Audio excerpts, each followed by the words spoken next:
స్వరూపాయ నమ శివాయ. ముందుగా శ్రీ విద్యా ప్రేక్షకులకి అందరికీ ఈ రోజు స్వాగతము. ఈ రోజు మనము ఒక జన్మ కుండలి అంటే జాతకం విశ్లేషణ ఈ రోజు మనం చేయబోతున్నాము. మామూలుగా ప్రతి ఒక్కరి జీవితంలో కొన్ని ప్రాబ్లమ్స్ ఉంటాయి, కానీ కొందరికి ఎక్కువగానే ఉంటాయి. కానీ ఇలాంటి సమయంలో ప్రాబ్లం ఉన్న సమయంలో కేవలం జాతకం పైన ఎప్పుడు డిపెండ్ ఉండకూడదు. జాతకం కేవలం మీ వే ఆఫ్ ద రూట్ చూపిస్తుంది, కానీ జాతకం మీ జీవితం ఎప్పుడు మార్చదు. ఎప్పుడైతే మీరు మారుతారో అప్పుడే మీ జాతకంలో ఉన్న యోగాలు కూడా యాక్టివేట్ అవుతాయి. కానీ మామూలుగా చూసుకున్నట్లయితే ఈ సమయానికి ప్రతి ఒక్కరు జాతకం పైన డిపెండ్ చాలా ఉంటున్నారు. తప్పు అలా ఉండకూడదు. అలా కనుక అయినట్లయితే పురుషార్థ బలం ఎక్కువగా దాన్ని వర్క్ చేయలేట్లవుతా అవుతాం. అంటే ఈశ్వరుడు ఇచ్చిన పురుషార్థ లక్షణం ఏదైతే మన మనుషులు జీవితంలో కలుగుతాయో ఉంటాయో దాన్ని మనం కనుక సరైన విధానంగా యూజ్ చేసుకోలేకపోతే అవి అలాగే ఉండిపోతాయి. అందువల్ల జాతకం కేవలం మనకి ఎక్కడ ఎలా ఉండాలి అదే మనకు చూపించుతుంది. మన జీవితంలో ఏమున్నాయి ఏం లేము, మనం ఈ ధరతి పైన ఈ భూమి పైన ఎందుకు పుట్టాం, జీవితంలో ఎలాంటి ప్రాబ్లమ్స్ ఉంటాయి, ఎలాంటి ప్రాబ్లం కలుగుతాయి, అలాంటి సమయంలో ఏం చేసుకోవాలి ఈ జాతకం చూసి చెప్పవచ్చు. కానీ జీవితం మొత్తం జాతకం పైన డిపెండ్ అవ్వాలని అలా ఎప్పుడు లేదు. కానీ మీరు వర్క్ చేస్తే ఏ రకంగా దాని ఫలితాలు దొరుకుతాయి, ఎలా ఆశలు పెట్టుకోవాలి, ఎలా ఆశలు పెట్టుకోకూడదు, మీ క్యారెక్టర్ ఏంటి, మీ ప్లస్ ఏంటి, మీ మైనస్ ఏంటి, ఇవన్నీ జాతకం చూసి చెప్పవచ్చు. కానీ వ్యక్తిగతంగా చెప్పాలంటే మీరు ఎప్పుడైతే వ్యక్తిగతంగా సక్షం అవుతారో, ఏదైనా పని చేయడానికి ఆత్మవిశ్వాసంతో ముందుకు వెళ్ళగలుగుతారో అప్పుడే మీరు జీవితంలో ఆ జాతకంని కూడా ఒక యోగం బలవంతంగా పెంచినట్లు మీరు అవుతారు. ఈ రోజు మనము అలాంటి ఒక వ్యక్తి గురించి జాతకం చూసుకోబోతున్నాము. మామూలుగా ప్రతి ఒక్కరి జీవితంలో కొన్ని ప్రాబ్లమ్స్ ముందే చెప్పాను.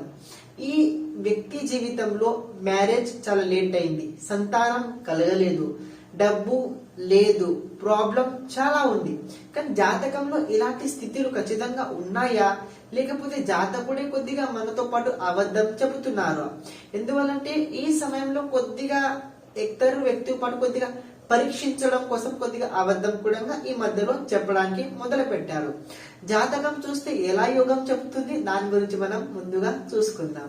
చూసుకున్నట్లయితే ఈ జాతకం ఏదైతే జన్మ కుండలి జాతకం ఉందో ఈ జాతకం ఆన్లైన్ యూట్యూబ్ లో కమెంట్లు పెట్టి తీసుకోబెట్టింది.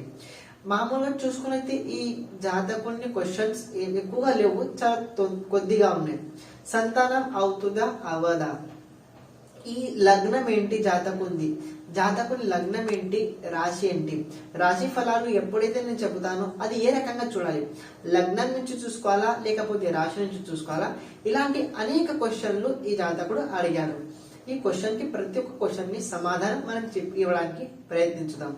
ముందుగా మనం లగ్నం కనుక చూసుకున్నట్లయితే ఈ సమయంలో వృషభ లగ్నం ఎప్పుడైతే చంద్రుడు లాభస్థానంలో అంటే లగ్నం నుంచి లాభస్థానంలో ఉన్నాడు అంటే మీన రాశి వృషభ లగ్నం.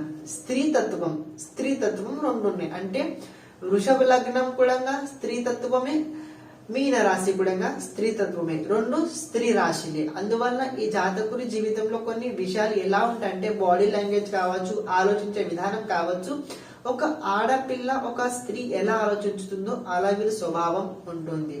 ఇప్పుడు చూసుకుంటే ఈ వృషభ లగ్నం వారికి యోగ కారకుడు గ్రహుడు అంటే ఒకటి శనిదేవుడు, రెండోది బుధదేవుడు, మూడోది శుక్రుడు వీళ్ళకి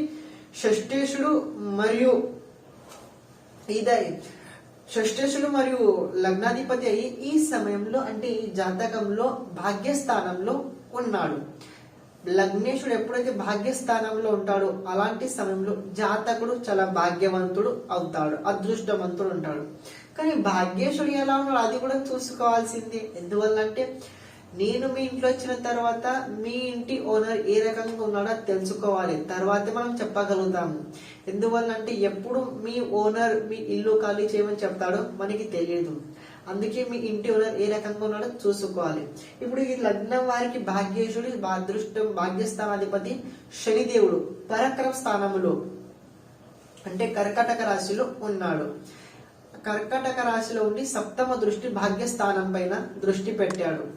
అంటే ఏంటంటే ఈ జాతకుడు మహాభాగ్యవంతుడు ఒక రకంగా చెప్పాలంటే.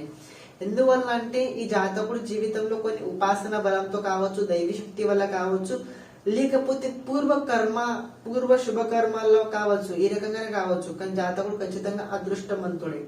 ఇప్పుడు జాతకుడు చెప్పిన నాకు సంతానం కలగలేదు, సంతానం ఇంకా లేదు, మరియు డబ్బులు కూడా అంత అనుకూలంగా లేవు, ఏ రకంగా నేను ముందు బ్రతకాలి దాని గురించి అడిగాడు. చూసుకున్నట్లయితే జాతకం చాలా బాగుంది, జాతకంలో ఎలాంటి చెడు కనబడట్లేదు. గురు కేతు వ్యయ స్థానంలో. ఇలాంటి వృషభ లగ్నం వారు మామూలుగా కొద్దిగా నాలెడ్జ్, కొద్దిగా ఎక్స్పర్ట్, మాట్లాడే విధానం వీళ్ళ దగ్గర చాలా ఎక్కువగా ఉంటది. పంచమేశుడు బుధుడు అష్టమ స్థానంలో వక్రి అవస్థలో ఉన్నాడు. పంచమేశుడు ఎప్పుడైతే అష్టమ స్థానంతో సంబంధం పెట్టుకుంటాడో అలాంటి సమయంలో జాతకులు జీవితంలో ముందు జరగబోయే విషయాలు వీళ్ళకి చాలా తొందరగా తెలిసిపోతుంటాయి. మామూలుగా మీరు ఇప్పుడు ఏదైతే నా క్వశ్చన్ అడిగారో మీకు ముందుగా తెలుసు ఎప్పుడు ఎలా అవుతుంది, ఎలా ఉంటారు మీకు అన్ని తెలుసు. కానీ కొద్దిగా కన్ఫర్మ్ చేసుకోవడానికి కొద్దిగా వ్యక్తులతో పాటు సంభాషణ కావచ్చు, ఏదైనా కావచ్చు, కన్ఫర్మ్ చేసుకోవడానికి కొద్దిగా మీరు భాష ఎక్కువగానే యూజ్ చేసుకుంటారు. ఎందువల్ల అంటే దేవుగురు బృహస్పతి మరియు బుధ దేవుని నవమ పంచమ యోగం, అది మోక్ష త్రికోణ స్థానంలో. ఈ నవమ పంచమ యోగం చాలా అద్భుతం. కానీ వ్యక్తిగతంగా చూసుకున్నట్టు ఇలాంటి వ్యక్తులు జీవితంలో పెళ్లి చేసుకోకుంటేనే చాలా బెటర్ గా ఉండగలుగుతారు. ఎందువల్ల ఈ మాట చెప్పాల్సి వస్తుందంటే సప్తమాధిపతి కుజుడు అష్టమ స్థానంలో మరియు సప్తమ స్థానంలో ఎలాంటి శుభగ్రహ దృష్టి లేదు. మామూలుగా పురుషునికి వివాహకారకుడు శుక్రుడు అవుతాడు, పురుషులకి. ఆడవాళ్ళకి గురుదేవుడు బృహస్పతి అవడం. కానీ సప్తమ స్థానం పైన ఏ శుభగ్రహ దృష్టి కూడా లేదు, లగ్నాధిపతి లేదు, దేవుడు బృహస్పతి లేదు, రాహు లేదు, ఎలాంటి గ్రహ దృష్టి లేదు. కానీ సప్తమాధిపతి అష్టమ స్థానంలో సుకేశుతోటి అంటే చతుర్థాధిపతి సూర్యునితోటి అస్తమై ఉన్నాడు. అందువల్ల వివాహంలో దాంపత్య జీవితంలో అంత అనుకూలంగా కలగలేదు. అది మేబీ కావచ్చు కొద్దిగా ప్రాబ్లంతో వివాహం జరిగిందని అనుకుంటాను. ఎందువల్ల అంటే కొద్దిగా అష్టమ స్థానం అంత అనుకూలంగా ఉండదు. పరాక్రమ స్థానంలో భాగ్యాధిపతి శనిదేవుడు ఉన్నాడు. కానీ మీ ఫ్యామిలీలో మీ అంత అనుకూలంగా మీతో పాటు అందరు ఉన్నారని మనం చెప్పలేము. ఎందువల్ల అంటే ఎప్పుడైతే ఎవరి జాతకంలో అయితే శనిదేవుడు పరాక్రమ స్థానంలో ఉంటారో అలాంటి సమయంలో జాతకుని బంధు బాంధవులు, అన్న తమ్ముళ్ళు, అక్క చెల్లెలతో పాటు అంత సంబంధం అంత అనుకూలంగా ఉండదు. ఏదో ఒక రకమైన ప్రాబ్లం ఖచ్చితంగా వాళ్ళతో పాటు ఉంటుంది. ఇప్పుడు దేవుగురు బృహస్పతి ఈ లగ్నం వారికి ఆ కారకుడు కూడా కాదు. మామూలుగా చూసుకున్నట్లయితే అష్టమాధిపతి మరియు లాభాధిపతి అయి దేవుగురు బృహస్పతి వ్యయ స్థానంలో గోచరం చేస్తున్నాడు. అష్టమాధిపతి ఎప్పుడైతే వ్యయ స్థానంలో గోచరం చేసుకుంటాడో అలాంటి సమయంలో ఒక ఆలోచన పెట్టుకోవాలి. మీరు ఎక్కడైతే పుట్టుతారో ఆ దేశం, ఆ స్థలంని, ఆ జిల్లా వదిలేసి మీరు వెళ్ళాలి. అది ఏ రకమైన కావచ్చు. మీరు అక్కడ పుట్టి అక్కడ మీ సొంతంగా ఇల్లు ఉన్నా సరే ఏం పర్వాలేదు, దాన్ని రెంట్కి ఇవ్వండి, కిరాయికి ఇవ్వండి, మీరు ఆ స్థలాన్ని వదిలేసి వేరే చోటుకి వెళ్ళండి. అప్పుడే మీ జీవితంలో మీరు డబ్బులు సంపాదించగలుగుతారు. లేకపోతే డబ్బులు మీరు సంపాదించలేరు. జీవితంలో అదృష్టం పుట్టిన చోట ఎక్కువగా కలగదు. మీరు ఎప్పుడైతే జన్మస్థానాన్ని వదిలేసి దూరం వెళ్తారో అప్పుడే మీ జీవితంలో అదృష్టం కలుస్తుంది. ఇప్పుడు లాభేశుడు వ్యయ స్థానంలో గోచరం చేసుకుంటున్నాడు. ఎవరితో అంటే వ్యయ స్థానంలో గోచరం చేసుకుంటున్నాడు. మరి ఈ రాశి వారికి ధనాధిపతి బుధ దేవుడు. ధనాధిపతి మరియు లాభాధిపతి కనుక చూసుకున్నది సంబంధాలు ఉన్నాయి. ఏ రకంగా అంటే నవమ పంచమ యోగం ఆకస్మికంగా ఉన్నాయి. డబ్బులు జీవితంలో కొద్దిగా ఎక్కువ చేతులు డబ్బులు ఆగవు, చాలా తొందరగా డబ్బులు ఖర్చు అయిపోతుంటాయి. అది ఏదైనా రకం కావచ్చు, డబ్బులు చేతిలో ఖచ్చితంగా ఉండాయంటే ఉండాయి, అది ప్రాబ్లం కలుగుతుంది. ఈ జాతకునికి ఈ లగ్నాధిపతికి గురు అంత కారకుడు కాదు. కానీ గురు మరియు కేతు వ్యయ స్థానంలో అందువల్ల ఈ జాతకునికి జీవితంలో ఆధ్యాత్మిక క్షేత్రంలో చాలా ఉన్నతి ఎక్కువగానే కలుగుతుంది. చేస్తే జాతకుడు ఉపాసన బలాన్ని పెంచుకోగలిగితే జీవితంలో చాలా బాగుండగలుగుతాడు. నా దృష్టితో చూసుకున్నది జాతకుడు ఒక ఉపాసకుడు. కానీ ఎదురుగా కొందరు చెబుతారు, కొందరు చెప్పలేరు. మనసులో ప్రతి సమయాన్ని ఈశ్వరుని నమ్ముకొని బ్రతుకుతారు. అలాంటి యోగం ఈ జాతకంలో కనబడుతుంది. ఈ జాతకునికి స్వభావం ఏంటంటే ముందుగా ఏం జరిగేది అది ముందుగానే తెలిసిపోద్ది. అందువల్ల కొద్దిగా వీళ్ళ ప్లస్ ఏంటంటే వీళ్ళు మామూలుగా ఎవరి జోలికి ఎక్కువ వెళ్ళారు వృషభ లగ్నం వారు. కానీ వీరి జోలికి ఎవరైనా వస్తే వీళ్ళు వదలరు. మీన రాశి, ఈ మీన రాశి ఏంటంటే ప్రతి సమయానికి ఒక చింత, మనసులో ఒక వ్యాధి, ఒక పీడ, అది ఆలోచించుకుంటూ అలానే బ్రతుకుతారు. అలాంటి సమయంలో వీళ్ళ గైడెన్స్ కనుక సరైన దొరికినట్లయితే ఖచ్చితంగా వీళ్ళు ముందు ఖచ్చితంగా వెళ్ళగలుగుతారు. ఈ శనిదేవుని మూడో దృష్టి పంచమ స్థానం పైన, పంచమాధిపతి బుధదేవుడు అష్టమ స్థానంలో, ఈ పంచమ స్థానం పైన చంద్రదేవుని సప్తమ దృష్టి ఉంటుంది. మిగతా ఏ శుభగ్రహ దృష్టి ఈ పంచమ స్థానం పైన కూడా లేదు. దేవగురు బృహస్పతి సంతానం కారకుడు. ఆ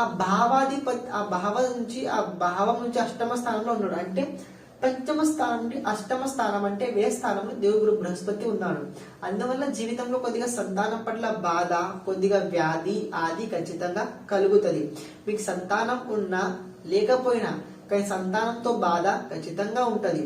ఉంటే ఆ సంతానం ఏదైనా రకంగా కొద్దిగా వ్యాధి ఖచ్చితంగా దీర్ఘకాలిక వ్యాధి ఖచ్చితంగా ఉంటుంది. కానీ మీరు జీవితంలో తెలుసుకునే విషయం ఏంటంటే మీ జాతకం చూసుకున్నట్లయితే చాలా అద్భుతంగా యోగాలు ఉన్నాయి, లేవనని చెప్పట్లేదు. ఎందువల్లంటే కర్మాధిపతి శనిదేవుడు పరాక్రమ స్థానంలో వక్రీయ అవస్థ ఉన్నాడు, భాగ్యేశుడు వక్రీయ ఉన్నాడు. మీరు చేసే ప్రతి ఒక్క పని అంత సక్సెస్ఫుల్ తొందరగా అవుతుందని నేను చెప్పలేను. ఎందుకంటే ప్రాబ్లమ్స్ చాలా అవుతాయి. మీరు చేసిన పని కొన్నిసార్లు సగంని వదిలేసి మీరు ముందుకు వెళ్తారు. ఎప్పుడైతే మీరు పనిని పూర్తిగా చేసుకొని ముందుకు వెళ్తారో అప్పుడే మీరు ఆనందంగా మీ భాగ్యం, మీ అదృష్టం కలిసి వస్తుంది. అలాంటి సమయంలో మీరు కనుక కొద్దిగా లక్ది సపోర్ట్ కావాలని అనుకుంటే ప్రతిరోజు సూర్యుడికి అర్ఘమించుకోండి. సూర్యుడికి మీరు ఎంత బలాన్ని పెంచుకోగలుగుతారో అంత బలాన్ని పెంచుకోవడానికి ప్రయత్నించండి. మీ అమ్మ, మీ నాన్న, మీ చుట్టాలు, మీ బంధు బాంధవులతో పాటు సంబంధం ఎప్పుడూ అంత అనుకూలంగా ఉండదు. మీరెంత ప్రయత్నం చేసినా కూడా మీ బంధు బాంధవులతో పాటు సంబంధం అంత అనుకూలంగా ఉండదంటే ఉండదు. అష్టమ స్థానంలో సూర్యుడు, కుజుడు మరియు బుధదేవుడు. జీవితంలో ఆరోగ్యం విషయంలో కొద్దిగా జాగ్రత్తగా ఉండండి. విశేషంగా రుచి చాలా ఎక్కువగా మీకు ఇష్టపడతారు. ఏదైనా కొత్తగా ఫుడ్ తినాలి, అవి తినాలి, ఇవి తినాలి, అసలు కోరికలు ఉంటాయి. కానీ కొద్దిగా బయట ఫుడ్ తినడానికి అవాయిడ్ చేయడానికి ప్రయత్నించండి. అప్పుడే హెల్త్ లో కొద్దిగా జాగ్రత్తగా ఉండగలుగుతారు. రాబోయే 2022లో ఫిబ్రవరి నుండి ఆఖరి అక్టోబర్ వరకు కొద్దిగా జాగ్రత్తగా ఉండడానికి ప్రయత్నించండి. చంద్ర మహాదశలో కేతు మహాదశ అంత అనుకూలంగా ఉండదు. డబ్బు విషయంలో, బంధు బాంధవంలో, లేకపోతే కోర్టు కేసు అయ్యే అవకాశం కూడా ఈ రాబోయే రోజుల్లో కనబడుతుంది. విశేషంగా ఈ రాశి వారు అంటే మీన రాశి వారు, ఈ లగ్నం వారి జాతకుడు హెల్త్ రకంగా ఎంత జాగ్రత్తగా ఉండగలుగుతారో అంత జాగ్రత్తగా ఉండడానికి ప్రయత్నించండి. డబ్బు విషయంలో, హెల్త్ విషయంలో ఎవరి గొడవల్లో వెళ్ళడానికి ప్రయత్నించకండి, లేకపోతే ఆ గొడవ మీ పైన వచ్చే అవకాశం ఉండబోతుంది. ఇప్పుడు జాతకంలో కొన్ని యోగాలు నేను ముందే చెప్పాను. జాతకం చాలా బాగుంది. దాంపత్య జీవితం మీ జీవితంలో అంత అనుకూలంగా ఉంటుందని నేను చెప్పలేను. ప్రాబ్లం ఖచ్చితంగా ఉంటుంది. అది మీరే అడ్జస్ట్మెంట్ చేసుకోవాలి, ఎలా ఉండాలి, ఎలా ఉండకూడదు. మూడో విషయం ఏంటంటే మీరు ఎంత ఉపాసన బలాన్ని పెంచుకోగలుగుతారో అంత మీకు చాలా కలిసి వస్తుంది. జీవితంలో మీకు జీవితంలో చాలా శత్రువులు ఉన్నారు. ఆ షష్టమ స్థానం పైన చూస్తే కనబడుతుంది. కానీ మీరు ఎవరి జోలికి ఎప్పుడు వెళ్ళకండి. ఎందువల్లంటే ఫ్రీ నాలెడ్జ్ మీరు ఎవరికి ఇవ్వకండి. ఎందువల్లంటే దేవుడు బృహస్పతి ఎప్పుడైతే వ్యయ స్థానంలో ఉంటారో ఖర్చులు మామూలుగా చాలా ఎక్కువగా ఖర్చులు అవుతాయి. కానీ ఆ ఖర్చులు సరైన చోట అవుతే చాలా బాగుంటుంది. లేకపోతే అనవసరమైన ఖర్చులు కనుక పెట్టుకుంటే జీవితంలో కష్టాలు చాలా ఎక్కువగా వస్తాయి. జాగ్రత్తగా ఉండండి. ఫ్రీ నాలెడ్జ్ ఎవరికి ఇవ్వకండి. మీ దగ్గర నాలెడ్జ్, మనసులో మాట ఎప్పుడు ఎక్కువ ఆగదు. ఏదైనా మాట చెబితే ఇతరులకు చెప్పాలని చాలా అవగాహన ఉంటుంది.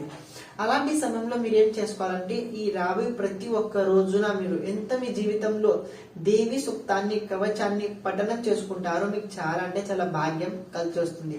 మీ ఆవిడతో పాటు మీరు ఎంత చాలా బాగుండగలుగుతారో మీకంటే చాలా బాగుంటుంది. ఎందువల్ల అంటే మీ సప్తమాధిపతి అష్టమ స్థానంలో, అష్టమాధిపతి వ్యయ స్థానంలో, వ్యయాధిపతి అంటే కుజుడు అష్టమ స్థానంలో ఉన్నాడు. అంటే పరివర్తన యోగం జాతకంలో కలిగింది. అందువల్ల పుట్టిన స్థానం నుంచి మీరు ఎప్పుడైతే దూరం వెళ్తారో అప్పుడు మీకు చాలా కలిసి వస్తుంది. భాగ్యస్థానంలో శుక్రుడు చాలా అదృష్టం కలిగించుతుంది. ఈశ్వరం పట్ల భక్తి పెట్టుకోండి, భావన పెట్టుకోండి. జీవితంలో ఖచ్చితంగా చాలా బాగా జరుగుతుంది. శ్రీమాత్రే నమః. ప్రతి ఒక్క రోజు మీరు ఎంత కుదిరితే అంత ఈ మంత్రాన్ని జపించుకోవడానికి ప్రయత్నించండి. లేకపోతే దేవి కవచం, దేవి సూక్తాన్ని పట్టించుకోవడానికి ప్రయత్నించండి. చాలా బాగుంటది. జీవితంలో ప్రాబ్లమ్స్ ఖచ్చితంగా జరుగుతాయి. ఈ సమయానికి మీన రాశి వారికి అంత అనుకూలంగా లేదు. కొద్దిగా ఖర్చుల పైన నియంత్రణ, హెల్త్ పట్ల నియంత్రణ, ఎవరి గొడవల పట్ల ఎక్కువగా వెళ్ళడానికి ప్రయత్నించకండి. మిగతా అంత జాతకం చాలా బాగుంటుంది. ఆఫ్టర్ ఫిబ్రవరి నుండి సెప్టెంబర్ వరకు కొద్దిగా జాగ్రత్తగా విశేషంగా ఉండండి. మిగతాన్ని చాలా బాగున్నాయి.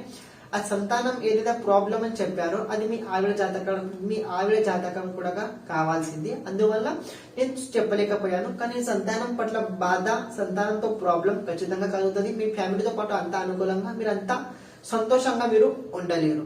ఈ రోజు ఇంతవరకు ఇదే. మీరంతా కుదిరితే అంత సిద్ధ పుంజిక స్తోత్రాన్ని, దేవి సూక్తాన్ని, కవచాన్ని పట్టించుకోవడానికి ప్రయత్నించండి. చాలా బాగుంటుంది. శ్రీమాత్రే నమః.